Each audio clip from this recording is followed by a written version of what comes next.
Alors avec cette première astuce, je vais vous montrer comment faire des zooms et comment déplacer votre image très facilement avec Photoshop. Donc ça va être les raccourcis CTRL barre d'espace et barre d'espace. Donc CTRL barre d'espace, c'est pour le zoom. Donc vous voyez, en maintenant ces deux touches enfoncées, je peux venir zoomer sur n'importe quelle partie de mon image. Et le deuxième, donc c'est tout simplement la barre d'espace qui cette fois me permet, voilà, de déplacer avec ma main mon espace de travail. Donc tout ça, ça évite de venir à chaque fois venir sélectionner la loupe ou appuyer sur Z. Donc comme ça, en étant sur n'importe quel outil, là je peux venir ici, dessiner quelque chose, et d'un coup je veux zoomer sur cette partie ici, CTRL barre d'espace, je zoome, je veux me déplacer à droite, barre d'espace, je clique et je glisse vers la droite, etc. Donc ça permet d'alterner vraiment plusieurs outils comme ça très facilement. Alors pour cette deuxième astuce, je vais vous montrer comment très facilement faire une rotation de votre espace de travail. Donc la manière classique, c'est de venir ici, chercher l'outil de rotation de l'affichage et de venir faire une rotation. Alors il y a un moyen plus simple et sans changer d'outil. Donc par exemple, si vous avez le pinceau de sélectionné et que vous voulez faire une rotation, vous appuyez et vous maintenez la touche R enfoncée, vous relâchez pas la touche, vous cliquez et vous glissez, ce qui vous permet de faire une rotation. Voilà, et vous relâchez la touche R, et là vous voyez que je suis revenu à mon pinceau. Donc ça évite, voilà, d'avoir à appuyer sur la touche R, à faire une rotation, à appuyer sur la touche B pour revenir au pinceau. Vous maintenez la touche R et vous pouvez faire une rotation, voilà, directement. Pour revenir à l'orientation normale, on appuie tout simplement sur la touche échappe et ça fait revenir notre espace de travail à l'angle auquel il était par défaut. Donc voilà pour cette deuxième astuce.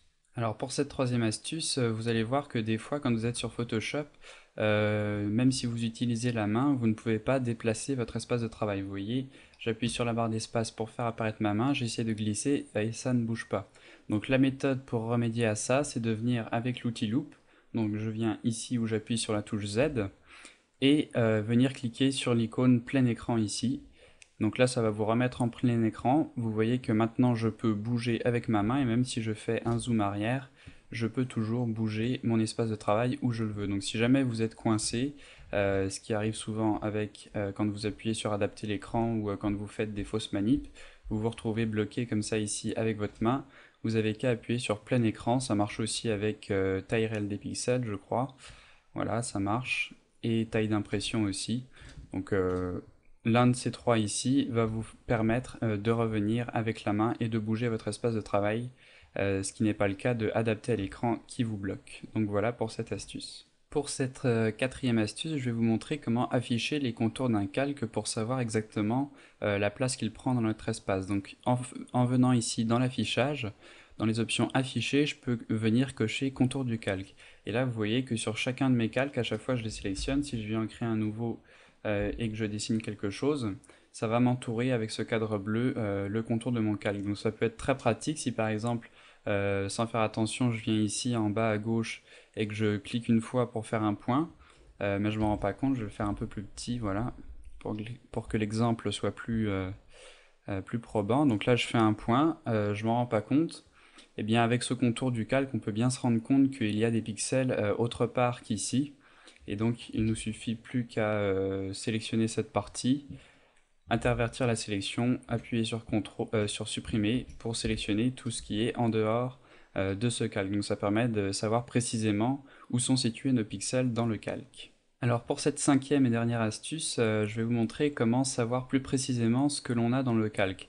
Donc là, si par exemple je viens créer un nouveau calque et que je vais dessiner quelque chose dedans, vous voyez que la vignette n'est pas très représentative de ce que l'on a ici puisque l'on voit tout le document. Donc on peut deviner qu'il y a une petite forme rouge ici, mais c'est assez dur à voir.